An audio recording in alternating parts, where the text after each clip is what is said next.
Voilà. La RDC vient encore de battre le Nigeria. God have mercy upon us. Comme si c'était un contrôle surprise à l'école.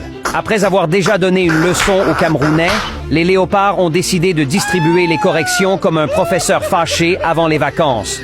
Honnêtement, le Congo n'est plus un pays, c'est un endroit où même les buts ont peur de refuser d'entrer. Quand la RDC joue, les filets préparent déjà un discours.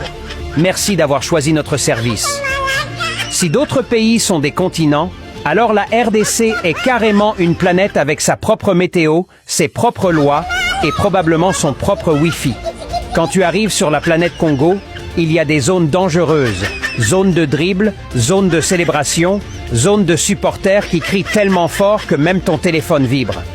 Les autres équipes viennent jouer ici comme des touristes.